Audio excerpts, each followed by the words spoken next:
Assalamualaikum warahmatullahi wabarakatuh. Pagi ini Khazanah kembali menyajikan kepada Anda embun-embun ilmu yang terpendam dalam luasnya Khazanah Islam.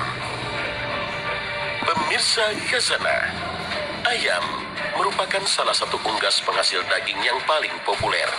Dalam setiap kesempatan ternyata hidangan berbahan dasar daging ayam sangat banyak diminati oleh berbagai kalangan.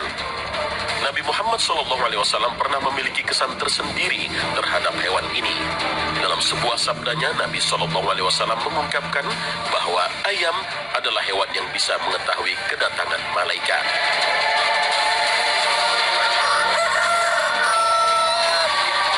Bila engkau mendengar suara ayam jantan, maka mintalah karunia kepada Allah, karena ia melihat malaikat. Sedangkan bila engkau mendengar ringkikan keledai, maka berlindunglah kepada Allah dari setan, karena dia melihat setan. Hadits riwayat Bukhari dan Muslim.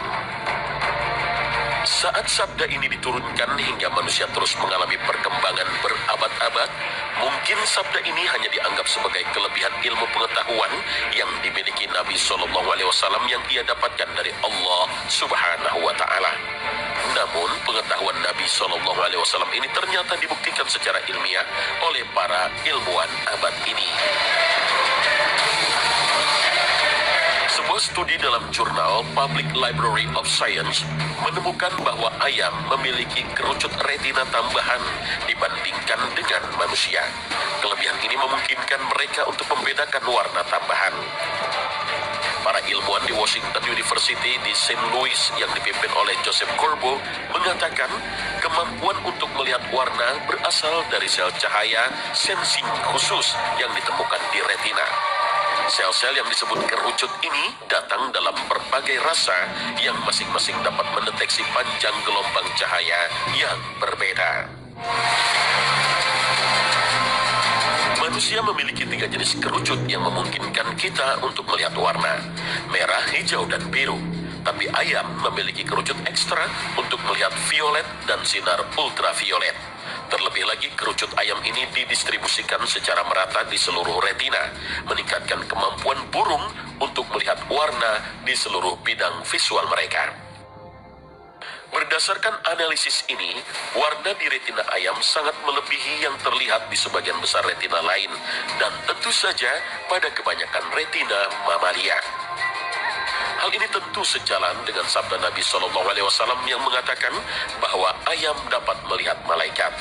Pasalnya, malaikat merupakan makhluk Allah yang diciptakan dari cahaya, artinya dari sinar ultraviolet. Rasul bersabda, malaikat diciptakan dari cahaya, jin diciptakan dari nyala api, dan Adam dari tanah. Hadis riwayat Abu Daud dan At-Tirmizi. Hal ini menjelaskan kepada kita mengapa setan melarikan diri saat disebutkan nama Allah. Penyebabnya adalah karena para malaikat datang ke tempat yang disebut nama Allah itu, sehingga setan melarikan diri. Setan terganggu bila melihat cahaya malaikat. Dengan kata lain, jika sinar ultraviolet bertemu dengan sinar inframerah di satu tempat, maka sinar merah memudar. Dan tahukah Anda mengapa ayam berkokok jika fajar tiba? Saat terbitnya matahari juga banyak terdengar ayam berkokok. Namun bukan karena mataharinya, melainkan melihat cahaya yang terpancar dari para malaikat Allah yang sedang sibuk membagikan rezeki dari Allah untuk semua makhluknya setiap hari. Nabi SAW bersabda, tidak ada satu subuh pun yang dialami hamba-hamba Allah kecuali turun kepada mereka 2 malaikat. Salah satu di antara keduanya berdoa, "Ya Allah, berilah ganti bagi orang yang berinfak." Sedangkan yang satu lagi berdoa, "Ya Allah, berilah kerusakan bagi orang yang menahan hartanya."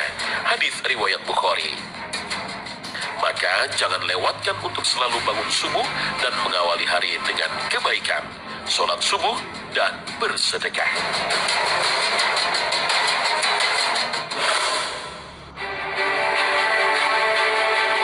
Pemirsa Khazanah, berbeda dengan ayam jantan yang ternyata diberi keistimewaan oleh Allah bisa melihat malaikat. Ada hewan lain yang bisa juga melihat makhluk halus, tapi berbeda penciptaannya. Pada sejumlah hewan yang disebut Nabi SAW bisa melihat jin dan setan. Hewan apa saja? Rasulullah SAW mengabarkan dalam sabdanya, apabila kalian mendengar ringkikan keledai, maka berlindunglah kepada Allah dari kejahatan setan, karena ia telah melihat setan. Hadis riwayat Bukhari dan Muslim. Bagi masyarakat Indonesia, hewan keledai yang disebut Nabi SAW bisa melihat setan ini mungkin kurang familiar, karena memang hewan ini tidak banyak hidup di Indonesia, tapi banyak hidup di negeri-negeri berpadang pasir, sehingga kita jarang sekali melihat atau mendengar langsung suara ringkikan keledai di malam hari yang disebut Nabi pertanda dia melihat setan. Akan tetapi dalam riwayat lain, Nabi SAW mengabarkan pada kita tentang hewan yang bisa kita temukan sehari-hari, yaitu anjing. Longlongannya sering kita dengar. Maka saat Nabi SAW mengabarkan bahwa longlongan anjing di waktu malam merupakan tanda hewan itu melihat jin atau setan, Rasulullah bersabda, jika kalian mendengar lolongan anjing dan ringkikan keledai di malam hari, maka berlindunglah kepada Allah, karena mereka sedang melihat apa yang tidak kalian lihat. Hadis riwayat Abu Daud.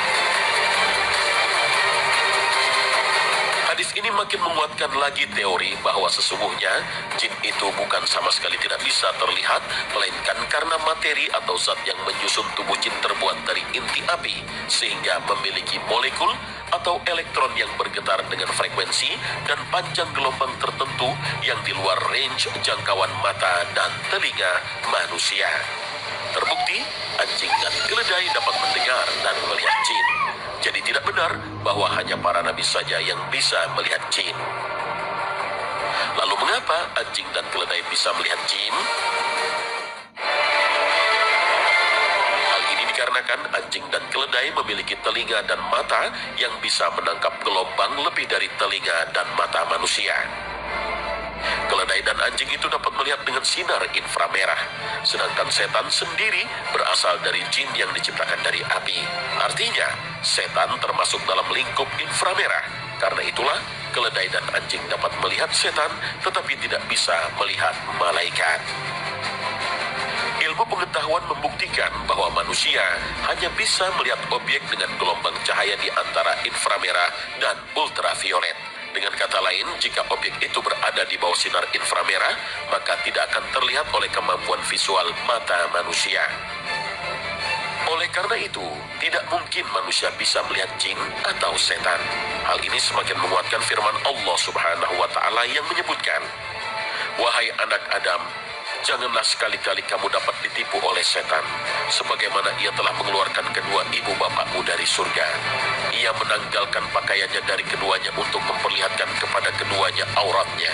Sesungguhnya ia, iblis setan, dan pengikut-pengikutnya melihat kamu dari suatu tempat yang di sana kamu tidak bisa melihat mereka.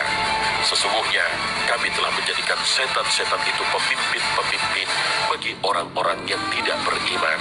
Al-Quran Surah Al-A'raf ayat 27. Lalu bagaimana dengan penampakan-penampakan yang seringkali terdengar dari cerita-cerita orang tentang melihat jin atau setan? Al-Hafiz Ibnu Hajar menjelaskan, setan terkadang menjelma dengan berbagai bentuk sehingga memungkinkan manusia untuk melihatnya. Maksudnya, manusia hanya bisa melihat penampakan jin dan setan yang sudah merubah bentuk dirinya. Tapi wujud aslinya seperti yang diciptakan Allah, manusia tidak akan bisa melihatnya. Puji syukur kepada Allah Subhanahu wa Ta'ala, karena kita tak diberi kelebihan oleh Allah Subhanahu wa Ta'ala melihat malaikat dan setan, seperti halnya kemampuan yang dimiliki beberapa hewan. Jika kita diberi kemampuan serupa, mungkin justru hidup kita tidak bisa tentram.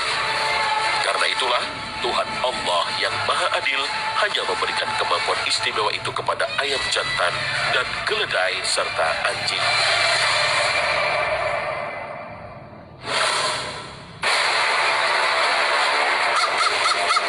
Pemirsa Khazanah, apakah hanya hewan-hewan tertentu saja yang bisa mendengar dan melihat makhluk gaib? Memang kita seringkali mendengar cerita-cerita yang beredar di masyarakat tentang hewan-hewan lain yang jika bertingkah dan bersuara tertentu bertanda akan kehadiran makhluk gaib, bahkan dikaitkan dengan hal-hal yang bersifat mistis. Misalnya burung gagak, salah satu binatang yang dipercaya banyak berkaitan dengan hal-hal kematian. Di beberapa kebudayaan dan mitologi, burung gagak kerap dikaitkan dengan sesuatu yang buruk. Di Eropa, gagak dipercaya sebagai burung peliharaan penyihir, sedangkan di Indonesia, gagak di hutan dianggap sebagai pertanda kesulitan bakal timbul. Kehadiran gagak hitam bisa juga diartikan sebagai sang penjemput ajal. Apabila burung gagak berputar-putar di atas rumah, konon akan ada penghuni rumah yang segera meninggal. Gagak hitam memang paling suka dengan bangkai. Begitu ada bangkai, rombongan gagak akan langsung datang berbondong-bondong mengerubuti bangkai itu.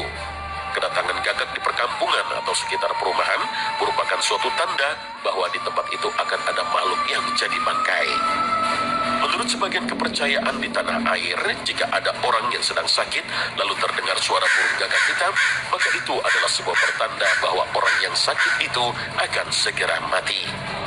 Memang burung gagak mempunyai insting dan penciuman yang sangat tajam. Tak tanggung-tanggung, bahkan radiusnya bisa mencapai ribuan kilometer.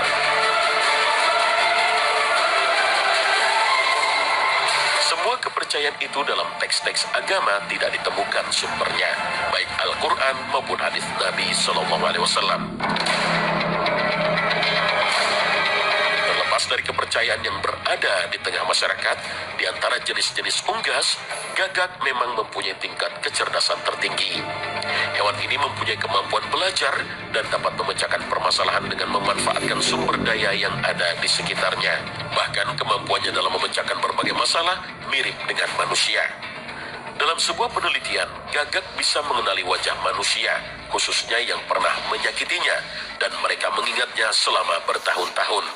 Mereka mengingatnya untuk suatu saat membalasnya.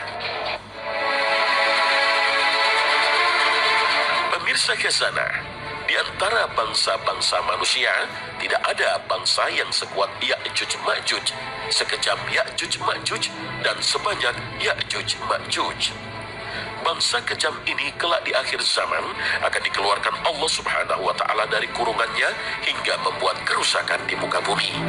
Janji akan dilepaskannya Ya'juj dan Ma'juj sangat mengkhawatirkan Rasul Sallallahu Alaihi Wasallam, sebagaimana dituturkan salah seorang istri Nabi Sallallahu Alaihi Wasallam, Zainab binti Jahas.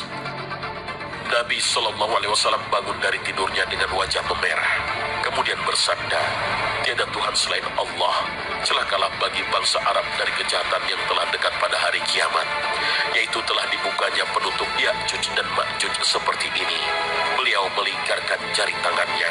Saat itu Rasul Sallallahu Alaihi Wasallam ditanya, "Ya Rasulullah Sallallahu Alaihi Wasallam, apakah kita akan dihancurkan walaupun ada orang-orang salih?" Beliau menjawab, "Ya, jika banyak kejelekan."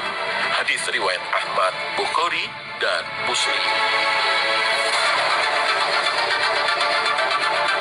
Allah Subhanahu wa Ta'ala berfirman, "Hingga apabila dibukakan tembok Ya'juj dan Ma'juj, dan mereka turun dengan cepat dari seluruh tempat yang tinggi, dan telah dekatlah kedatangan janji yang benar, hari berbangkit, maka tiba-tiba terbelalaklah mata orang-orang yang kafir.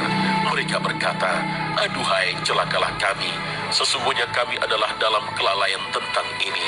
Bahkan kami adalah orang-orang yang zalim.'" Al-Quran Surah Al-Anbiya ayat 96. Dari keterangan sejumlah hadis Nabi Shallallahu Alaihi Wasallam bisa dipahami saat ini bangsa Ya'juj dan Ma'juj masih terkurung di sebuah tempat yang dipagari tembok besi yang kokoh yang dahulu dibangun oleh Raja Zulkarnain. Tapi tahukah Anda bagaimana bangsa yang kelak di akhir zaman akan membuat kerusakan di muka bumi ini bisa lolos keluar dari tembok besi raksasa yang dibangun oleh Raja Zulkarnain?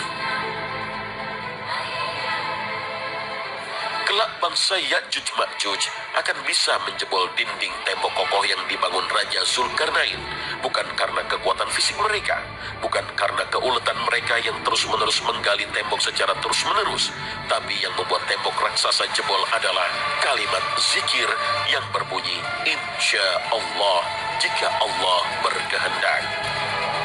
Lihatlah kedahsyatan ucapan insya Allah atau jika Allah berkehendak.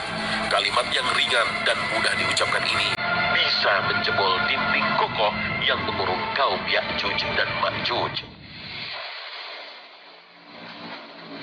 Sejak dikurung oleh Raja Zulkarnain sampai sekarang, bangsa Ya'juj dan Ma'juj setiap hari berusaha keras untuk melobangi dinding besi agar bisa keluar dari kurungan. Hal ini dikisahkan Rasul Shallallahu Alaihi Wasallam dalam sabdanya, sesungguhnya Ya'juj dan Ma'juj sedang berusaha keras melubangi dinding setiap hari, sampai apabila mereka melihat cahaya matahari, pemimpin mereka berkata, pulanglah, kalian akan melubanginya besok. Kemudian esok harinya mereka kembali melubangi dinding itu dan bekerja lebih kuat dari yang kemarin, sehingga jika waktunya telah tiba, Allah akan mengirimkan mereka kepada manusia sesuai dengan keinginannya. Sehingga apabila mereka melihat cahaya matahari, pemimpin mereka berseru, pergilah, kalian akan melubanginya besok, insya Allah. Bisa juga kiranya dia mengucapkan kata pujian itu, namun ketika mereka kembali hendak melubanginya, ternyata dinding itu sudah seperti keadaan semula saat mereka tinggalkan kemarin. Tapi mereka terus melubanginya dan akhirnya berhasil keluar menyerbu manusia. Mereka mengeringkan air dan orang-orang berlindung di benteng-benteng. Mereka melepaskan anak panahnya ke langit, lalu anak-anak panah itu kembali dengan berlumuran darah. Mereka berkata dengan sombong, kita telah mengalahkan penduduk bumi dan langit. Kemudian Allah mengirimkan sejenis ulat pada tengkuk mereka hingga mereka mati. Kemudian Rasulullah Shallallahu Alaihi Wasallam bersabda, demi yang jiwa Muhammad berada di tangannya, sesungguhnya binatang melata di bumi akan menjadi kenyang dan gemuk karena dapat makan daging dan darah mereka. Hadis riwayat At-Tirmizi, Ibnu Majah, Ahmad, dan Al-Hakim. Bangsa Ya'juj dan Ma'juj mungkin saja tidak sengaja mengucapkan kata-kata insya Allah, atau memang diberikan ilham Allah agar mengucapkan kalimat itu, sehingga lubang yang setiap hari dibuat dan selalu kembali seperti sedia kala tiba-tiba tetap berlubang, hingga akhirnya berhasil keluar dari kurungan setelah pemimpinnya mengucapkan kalimat insya Allah atau jika Allah berkehendak. Jika kalimat insya Allah begitu besar pengaruhnya pada bangsa yang kejam dan kufur kepada Allah Subhanahu wa Ta'ala, bagaimana jika diucapkan oleh orang-orang mukmin? Bagaimana jika kalimat zikir itu diucapkan oleh kita kaum mukmin? Apalagi jika disertai dengan kesadaran dan penuh kepastian mengucapkannya. Yakinlah, janji Allah Subhanahu wa Ta'ala selalu benar. Dialah sebaik-baik penepat janji. Dengan demikian, kalimat insya Allah bukan kalimat zikir biasa, tapi kalimat zikir yang prinsipil, menyangkut urusan akidah, menyangkut keimanan dan tauhid kepada Allah Subhanahu wa Ta'ala.